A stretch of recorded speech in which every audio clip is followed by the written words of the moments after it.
안녕하세요. 자, 제3장인데요. 우리 사회복지정책 역사적 전개는 일단 우리나라 역사 따로 강의를 했고, 우리 이제 서구 역사에서 즉 사회복지 전체 역사에서 이제 두 강으로 나눠서 진행을 했었는데, 자, 우리 지금 이론 강의에 맞춰서 지금 강좌를 지금 진행하고 있기 때문에 이번 시간 사실 다룰 문제가 많지 않습니다. 이론 강의에서는 열심히 1시간 가까이 강의를 진행했던 건데, 실제 이제 문제가 어떻게 나왔는지 한번 보죠. 우리 빈민법 단계, 그 다음에 민간활동 단계까지 강의를 진행을 했었습니다. 그죠? 이론 강의에서. 근데 해당 부분에서 자, 1번 보시면 열등처의 원칙에 적용된 최초의 법은 뭡니까? 자, 우리 이제 순서는 이것조차 우리 시험 나오지는 않았어요. 근데 외울 수 있으면 외우면 되고요. 사실 공부했으면 내용적으로는 우리가 뭐 다음에 뭐다라고 하는 건 알 수 있죠. 그죠? 예를 들어서 빈민법에서 교구세를 가지고 하다 보니까 빈민들이 그 교구별로 이동하려고 하는, 그래서 주거지를 정한 법에 바로 정주법이 생기게 되고, 그죠? 그다음 이제 이 정주법 다음에 아주 혹독한 법인 작업장법이 생겨버리는 거죠. 이 작업장법으로 인해서 빈민법의 인도주의화로서 길버트법이 등장한 것이고, 그와 더불어 스피넨랜드법도 빈민법의 인도주의화라고 했습니다. 그죠? 이 두 가지 법이 바로 얘가 이제 빈민법의 인도주의화, 좋은 법이다 이거죠. 지금 그죠? 그러다가 또 물론 이제 공장법도 있긴 하고, 공장법도 좋은 법이죠. 아동의 노동 요건을 개선했으니까 그 다음에 나온 것이 바로 신구빈법, 즉 얘를 개정구빈법이라고 하는 겁니다. 1834년인데요. 연도는 안 나왔어요. 그래서 연도는 안 외워도 되긴 합니다. 저는 이제 알고는 있지만 시험은 안 나왔으니까. 자, 이렇게 순서를 좀 알고 있으면 순서를 묻는 문제는 없었어요. 어떻든. 근데 거기 열등처의 원칙은 바로 신빈민법의 원칙이죠. 그죠? 자, 그 다음에 2번. 영국의 신빈민법과 우리나라 현재 국민기초생활보장제도의 공통적으로 나타난 원칙이 뭐냐? 일단 영국의 신빈민법 원칙 4가지 원칙이 있었어요. 4가지 원칙. 물론 우리 시험에서는 3가지만 나왔지만, 일단 중요한 열등처우의 원칙. 그 다음 이제 작업장 없앴던 작업장을 부활시켜버리죠. 그래서 작업장 재설립의 원칙. 그 다음에 교구별로 상이하게 지급됐던 급여를 균일하게 만들기 위해서 균일처우의 원칙이 나와요. 근데 이 균일처우의 원칙이 뭐죠? 전국적 통일의 원칙. 그 다음에 우리 시험에는 나오지는 않았지만 이게 공무원 시험에서 2005년 대구시에서 문제가 출제가 되었던 거예요. 작업장 심사의 원칙. 그 공무원 역대기출 통합기출 문제라는 게 있어요. 그게 역대 말 그대로 옛날에 사회복지 전문요원 시험부터 해가지고 제가 행정고시 문제까지 다 수집해가지고 기출문제를 분석한 책이 있어요. 한때는 1000권이 넘게 굉장히 많이 팔렸던 책인데, 근데 제가 지금 공무원 강의를 안 하고 있다 보니까, 네, 우리 카페에도 공지되어 있지만 전자책으로 그걸 무료로 풀어버렸기 때문에 교육학에서는 이런 강의를 이렇게 하신 분이 계셨는데, 그 강의를 유튜브에 그냥 무료로. 근데 사회복지 전공자로서 어떻든 그 좋은 뜻을 가지고 전자책으로 했으니까, 혹시라도 이제 우리 여기 공무원 시험을 나중에 준비하실 분들은 공무원 기출문제집은 그 책으로만 보면 됩니다. 국내에서 가장 많은 기출문제를 다 수집해가지고 제가 직접 분석을 한 책이에요. 우리 이 책 보시면 아시다시피 정답에서 오답 풀이기 저는 상세하잖아요. 그죠? 그 책도 상세해요. 어떻든. 근데 이게 이제 2005년 대구시 공무원 시험에서 나온 적이 있어요, 옛날에. 근데 우리는 안 나왔어요. 자, 그러면 이 중에서 열등처우의, 자, 여기 국민기초생활보장제도는 공공부주제도예요. 공공부주제도니까 여기서 이제 공공부주제도에 관련된 게 뭐가 있을까, 우리나라에. 당연히 보충급여 방식의 생계급여, 걔가 바로 열등처우 원칙을 적용한 것이라고 했었죠. 그래서 이제 열등처우 원칙이에요, 거기. 자, 그 다음에 그리고 거기에 급여 중에 뭐 지금 여기 원칙 있는 거 있어 없어요? 없죠? 하나도. 자, 그 다음에 거기 3번에 영국 구빈 제도에 관한 설명을 옳은 것은 9회 때 이렇게 섞어서 문제를 냈어요. 엘리자베스 구빈법으로 전국적 차원의 행정구조가 수립되었다.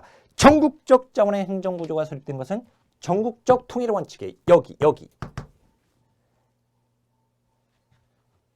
아, 통일된 건. 근데 여기 통일은 통일. 자, 근데 전국적 차원의 행정구조가 수립되었다. 그러면 여기죠. 그죠? 여기. 그래서 이건 전국적 행정구조가 수립됐어요. 어떻게 수립되었죠? 중앙의 추밀원, 지방의 치안판사, 그 다음에 교구의 빈민감독관으로 이어지는 이거 전국적 행정구조라고 합니다. 그래서 기억은 맞아요. 근데 거기다가 전국적 차원의 행정구조가 통일되었다 하면 이제 이쪽으로 와야 돼요. 알았죠? 거기 그러니까 엘리자베스 빈민법 통일을 집어넣으면 안 돼요. 자, 기억 맞았어요? 그 다음에 길버트법, 빈민의 자유로운 이동. 빈민의 자유로운 이동을 금지한 거, 주거지를 정한 법. 이사 못하게 만든 법. 얘예요, 정주법. 길버트법이 아니라. 자, 그 다음에 심구빈법은 구빈 비용의 억제를 목적으로 했다. 왜 그렇죠? 여기서 조항법이 생기다 보니까 얘들로 인해서 구빈세가 증가돼요. 증가된 구빈세를 억제시키려고 했던 것이 바로 신구빈법이에요. 그래서 억압정책으로의 회기라고 했었죠. 그죠? 억압정책으로의 회기. 디귿은 맞죠. 자, 그 다음에 스피넨랜드법은 노동능력의 유무와 상관없이 원외구조를 폐지했다가 아니라 원외구호를 폐지한 게 아니라 길버트법에서 원외구의 원칙이 수립되고 여기서 더 확대된 겁니다. 그러면 노동능력이 있는 사람들, 없는 사람들에 따라서 노동능력이 있는 사람들은 원내구제 원칙으로, 노동능력이 없는 사람들은 원외구제로 했다가 그거와 상관없이 다 원외구조를 그냥 아예 폐지시켜서 원내구조로만 가져가게 된 것은 결국은 작업장법이에요. 왜냐하면 사실 이제 뭐 거기까지 들어갈 필요는 없지만 이게 왜 그러냐면 거기에 그죠? 왜 그러냐면 그 설명을 또 해놨네요. 엘리자베스 빈민법에서는 노동능력 있는 빈민은 작업장으로 원내구제 원칙이 되는 거예요. 근데 노동력이 없는 빈민들은 구빈원이나 그 다음에 집이 있는 경우는 거택보호를 예외적으로 실시했다고 그랬어요. 그러니까 원외구를 예외적으로 실시하고 있었던 거예요. 노동력 없는 빈민 중에서. 근데 이제 작업장법에서는 싹 작업장에다 집어넣어버렸거든요. 싹. 노동능력 유무와 상관없이 그냥 싹 작업장으로 집어넣어버린 건가. 그죠? 원외구제가 폐지된 거죠. 자, 그 다음에 4번. 영국의 사회복지 역사. 자, 엘리자베스 구빈법은 빈민을 노동능력 있는 빈민, 노동능력 없는 빈민, 그 다음에 요보아동으로 구분했죠. 정주법은 빈민의 자유로운 이동 제한했고, 스피넨랜드법, 노동 가능한 빈민에 대한 원외구를 금지한 게 아니라니까요. 또 나왔잖아요, 또. 아까 나온 거, 그죠?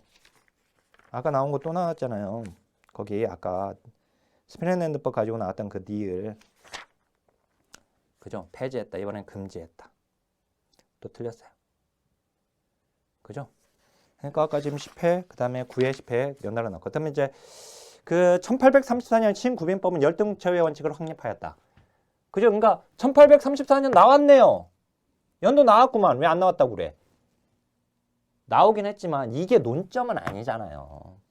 뭘 이걸 가지고 1931년이라고 했거나 1870년이라고 했거나 그러면 이제 이 연도를 외워야 하는데 아직 연도를 가지고 장난치지 않았단 말이에요. 거기에서 중요한 것은 신구빈법에 열등체외 원칙을 확립했냐 아니냐가 이제 중요한 논점인 거예요. 자, 찰스 부스는 런던 지역에서 빈곤에 관한 사회조사를 실시하였다. 그죠? 그래서 이제 우리가 빈곤에 대한 조사, 찰스 부스, 그 다음에 시범 라운드들이 이제 그 찰스 부스는 이제 런던시와 요크시를 연구를 했고요. 이 찰스 부스의 이러한 연구가 바로 빈곤의 재발견이라고 합니다. 그래서 이제 그리고 나서 이 내용은 오히려 이제 조사론의 사회복지 조사의 역사 쪽에 보면 그쪽에 정리가 되어 있어요. 우리 통합이론서에는 이제 정리가 되어 있는데 1교시에. 그래서 이제 시범 라운드리가 찰스 부스의 연구가 너무나 그 당시에는 아주 큰 충격이었기 때문에 그게 진짜 맞는 건지 후속 연구로 후속 조사로 실시되었던 것이고, 그 이제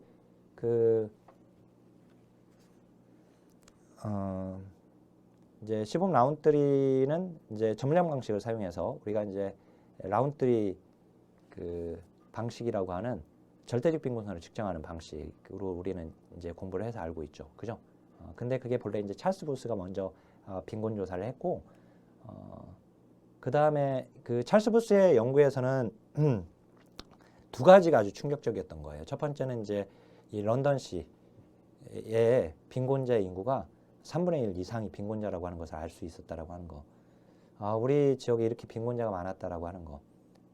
그리고 이제 두 번째는 뭐냐면 빈곤은 당시에 개인주의적 빈곤 죄악관이어서 빈곤 자체는 그 개인의 낭비벽이나 또는 게으름이나 그런 것들로 인해서 빈곤해진다. 즉 빈곤은 개인적 원인이다 라고 봤던 그 지배적인 이런 시각에서, 그래서 빈곤 자체가 죄였거든요. 그래서 그 개인주의적 빈곤 죄악관이라고 하는 거예요. 그걸 빈곤 자체는 죄고 그것은 개인의 탓이다. 근데 그 찰스 부스의 연구에서 빈곤의 원인은 대부분이 사회 구조적 원인인 걸 밝혀내요.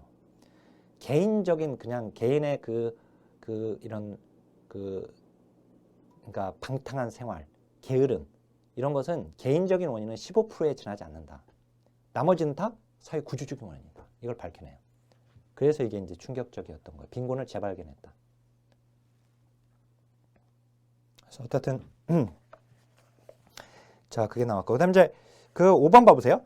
영국 사회복지 역사에 관한 설명으로 옳은 것을 모두 고른 것은 스피넌랜드법은 가족수당 제도의 시초, 그죠? 그 다음에 공장법, 아동의 노동여건 개선, 맞죠? 이게 공장법이 이때 처음 나왔어요. 이때. 그 다음에 신구빈법, 전국적으로 구빈행정을 통일화했다. 맞게 나왔죠. 이제 전국적 행정구조가 수립되었다. 그러면 이제 여기고, 그죠? 근데 그게 통일되었다. 그러면 여기. 통일화했다면.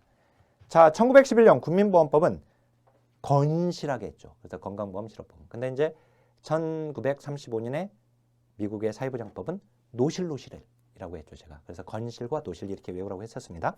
자, 6번. 신빈민법에 관한 설명. 자, 이게 이제 1932년에 왕립위원회 조사를 통해 1934년에 제정되었다. 뭐 이렇게 맞는 문제가 나왔습니다. 근데 사실 이게 연도도 나왔잖아요. 그래요. 연도 나왔다고 볼 수는 있어요. 하지만 이게 여전히 논점은 아니에요. 왜냐면은 그걸 가지고 장난쳤으면 모르는데 장난치지는 않았어요. 그래서 거기 거기 3번에 일단 국가의 도움을 받는 사람의 처우는 스스로 벌어서 생활하는 최하의 노동자의 생활 수준보다 높지 않아야 한다. 이게 뭡니까? 열등치 원칙이죠. 그다음에 원외구제를 인정하였다. 작업장 재설립의 원칙이에요. 작업장. 그러니까 길버트법에서 작업장을 없애버렸는데 여기서 다시 재설립하거든요. 원외구제 하지 않겠다는 거예요. 결국은. 작업장한테 집어넣어버리겠다는 원내구제 원칙이에요. 물론 과부나 허약자, 빈곤 모자와 같은 일부 예외적으로 허용한 사람들이 있긴 해요. 하지만 원칙상 원외구제는 금지하는 거예요. 원내구제 원칙이니까. 그래서 3번이 옳지 않고요. 구빈행정 체계를 통일시키고자 하다. 전국적 통일의 원칙이고, 그게 빈민을 가치 있는 빈민과 가치 없는 빈민 분류하는 것은 여전히 맞습니다. 자, 그 다음에 7번. 1601년 엘바스 빈민법은 빈민을 노동능력 있는 빈민, 노동능력 없는 빈민, 그리고 빈곤아동으로 분류했다. 맞고요. 62년 정주법은 불황자들의 자유로운 이동 금지. 맞죠? 길버트법은 원외구제를 허용. 맞죠? 원외구제 원칙이니까. 자, 스피넌랜드법 열등치 원칙 틀렸죠. 열등치 원칙 신빈민법. 그러니까 그 아래 연도가 있지만 연도를 몰라도 풀리는 거예요. 그죠? 신빈민법은 노동능력 있는 빈민에 대한 원외구제를 폐지. 자, 그 다음에 그 8번에 보면 이 신빈민법은 결국 이제 길버트법과 스탠덴법 때문에 만들어진 것이고, 길버트법에서 만들었던 원해구제 원칙, 작업장을 폐지시켰던 것을 다시 부활시켰잖아요. 작업장 재설립의 원칙으로. 그래서 거기 이제 빈민에 대한 여기 원해구제 원칙이었는데 그걸 폐지한 거예요. 길버트법에서. 이 법 때문에 나온 것이니까, 얘들 때문에. 알았죠? 자, 그다음에 8번. 자, 이번 시간은 여기 8번까지만 풀겠습니다. 길버트법은 빈민의 비참한 생활과 착취를 개선하기 위해서 만들어진 거예요. 작업장법이 지하에, 교구에, 지하 감옥, 이게 돼버렸거든요. 작업장이. 작업장법으로 인해서. 작업장법에서 아주 빈민들을 혹사시킵니다. 그리고 이 작업장법에서 본래 작업장은 이게 공공부조법이거든요. 빈민법은. 그러니까 공공부조법에서 운영되는 것이니까 결국은 국가가 운영하는 거예요. 근데 이 작업장을 청부제도를 통해서 영리사업을 하는 개인한테 위탁을 줘버려요. 그러니까 그 개인은 돈 벌려고 하는 사람인데, 더군다나 당시에 빈민은 빈곤한 것 자체가 죄였기 때문에 이 빈민에 대한 처우가 아주 비참하게 돼요. 이 작업장은 나중에는 남녀노소 혼합수용장이 돼버려요. 남녀노소 혼합수용장. 자, 그래서 어떻든 그 이제 처우가 굉장히 좋지 않아지게 되고, 그로 인해서 이제 길버트법이 만들어지게 되는 겁니다. 자, 스탠덴법. 빈민의 임금을 보충하기 위해 가족 수에 따라 보조금을 지급할 수 있게끔 했죠. 그죠? 가족 생계 최저 비용 유지선. 그걸 어떻게 결정했죠? 가족 수 곱하기 빵값으로 결정을 했어요. 그래서 저임금을 받은 노동자들의 저임금을 그 가족을 부양할 수 있을 정도로까지 보충해줬던 법이에요. 스탠덴법. 그다음에 이제 신빈민법은 열등처의 원칙을 적용하고, 그건 맞았는데 원내구제를 금지했다. 원내구제 원칙으로 돌아선 거죠. 원내구제를 폐지하면서. 그래서 그 뒷부분이 틀렸고. 자, 왕립빈민위원회의 소수파 보고서는 구빈법의 폐지보다는 개혁을 주장했다. 이 니을이 처음으로 삐껴 나온 문장이에요, 이게. 근데 이거는 제가 이게 빈민법, 영국은 이제 이 빈민법 시대 다음에 민간활동 단계 다음에 나오게 되는 것이 이 다수파 소수파 보고서거든요. 이쪽 1909년에 이걸 영국 사회의 대전환의 전장이라고 하는 거예요. 왜냐면 이제 이 공공부조법에서 공공부조법 크게는 이제 사회보험법으로 여기로 넘어오는 시기, 넘어오는 공공부조에서, 알죠? 이 공공부조에서 사회보험으로 넘어오는, 영국의 사회보험법이 제정되게 되는 고기. 이제 영국은 1911년이잖아요. 근데 이게 지금 소수파 다수파 보고서는 1909년이에요. 영국 사회의 의견 대립의 축소판이라고 얘기를 하기도 하고, 영국 사회의 대전환의 전장. 그래서 이제 다수파와 소수파 보고서. 다수파, 자선조직협회 회원, 보수주의자들. 이 사람들은 빈민법, 그냥 빈민법, 이 공공부조법을 그냥 잘 개혁해가지고 구빈행정 그대로 유지하자. 근데 소수파는 중도 좌파예요. 진보적이에요. 이 사람들은 아니 독일도 사회보험 제도를 지금 운영하고 있는데 우리 이 빈민법 폐지시켜버리고 사회보험 도입하자라고 주장한 거예요. 여기가 소수파 보고서가. 폐위원협회 위원들이 이제 주축을 이루었고, 그래서 이제 구빈법을 폐지하자라고 한 거예요. 소수파 보고서가. 폐지보다 개혁을 주장한 것은 다수파 보고서고. 그래서 이제 이 문장이 이렇게 처음 나왔어요. 보세요. 어디에도 안 나왔어요. 다 보면. 이게 처음이에요. 그래서 이런 문장들을 저는 삐껴나온 문장이라고 이렇게 얘기해요. 안 나왔던 부분을 건드리고 있으니까. 이제 나왔으니까 특히 더 잘 알아야죠. 그죠? 베버리지 보고서를 근거로 하여 가족수당법, 국민부조법 등이 제정되었다는 바잖아요. 그죠? 특히 이제 국민부조법은 1948년에 국민부조법이 바로 현행 국민법을 종식한다라고 해서 이 국민부조법이 제정됨으로 인해서 영국의 빈민법이 종식되는 겁니다. 그래서 그것도 이제 이미 시험에 나왔어요. 그래서 다음 시간에 아마 다루는 내용 중에서 나올 걸로 보여지지만 어떻든 국민부조법으로 인한 빈민법의 폐지 시기와 관련해서 나오면 또 문장에서 설명해 드리겠습니다. 우선은 여기까지고 그 다음에 이제 사회보험 시대 복지효과 단계 부분이 이제 76페이지 이후로 나오니까 그건 다음 시간에 보겠습니다. 자, 이제 제3장의 사회복지정책의 역사적 전개에서 출제된 문제를 보겠는데요. 23회에서 출제된 문제입니다. 먼저 우리는 역사를 3강으로 나누어서 보았습니다. 그래서 3강에 해당되는 진도 내에서 출제된 기출문제를 먼저 다루겠습니다. 자, 1번에 보면 중상주의에 관한 설명을 옳은 것은 모두 옳은 거. 중상주의입니다. 이 중상주의. 이 중상주의는 빈민법 시대의 주된 사상이었어요. 자, 이 중상주의에 관한 설명 옳은 것인데 15세기 중반부터 18세기 중반까지 유럽 대륙을 지배하였던 경제 사상을 지칭하는 용어예요. 맞죠? 일단 기억 맞습니다. 자, 그 다음에 국가 유지에 필요한 비용을 마련하기 위해서 식민지도 개척을 했고 무역 정책을 추진했습니다. 이것도 맞아요. 그래서 이게 중상주의는 교역 경제주의예요.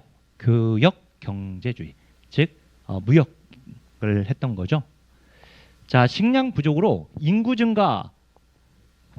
인구 증가가 되면 식량 부족이 발생될 수 있지만 그렇지만 인구 증가 억제 정책을 편 게 아니라 장려 정책을 폈습니다.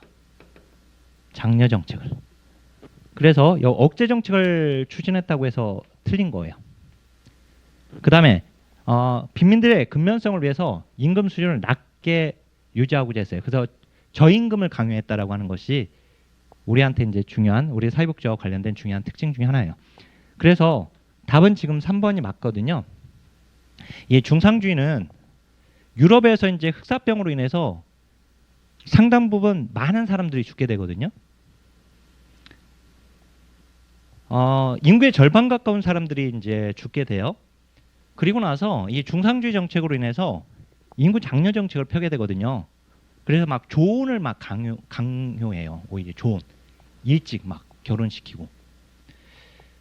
그래서 인구가 막 증가하게 됩니다. 인구 증가하게 되면 뭐가 필요하게 되냐면 이 중상주의 정책으로 인해서, 즉 인구 장려 정책으로 인해서 인구 장려 정책으로 인해서 인구가 증가하게 되니까요. 양육과 양모의 수요가 급증해요. 양육과 양모의 수요가 급증해요. 그래서 양을 키우게 되는 겁니다. 농지를 없애고.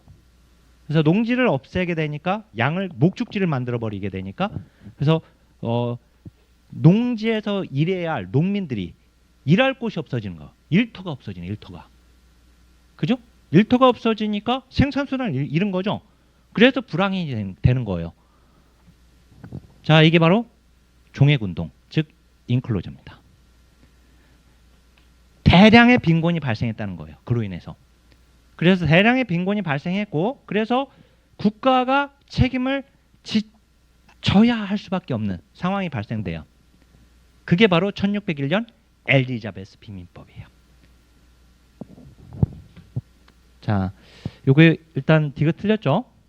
기억, 니은, 니을이 답입니다. 이 중상주의는 지금 처음 나왔어요. 우리 1급 시험에서 지금. 그 다음 2번 사회복지 정책의 역사를 세 단계로 나눌 때 괄호 안에 들어갈 내용을 순서대로 나열한 것은 자, 이 빈민법 시대, 그 다음에 사회보험 시대, 복지국가 시대 이렇게 나눌 수 있거든요. 그죠? 세 단계로 나누면 자, 근데 이 빈민법 시대는 우리 엘리자베스 빈민법부터 그 다음에 1834년 신구빈법, 개정구빈법까지 우리가 이제 빈민법 단계로 분류해서 공부를 했었죠. 그죠? 사회보험은 이제 비스마르크의 사회보험 시대. 그죠? 복지국가는 이제 복지국가의 이제 황리기, 황금기, 위기기까지, 위기 재편기까지 이렇게 봤던 건데요.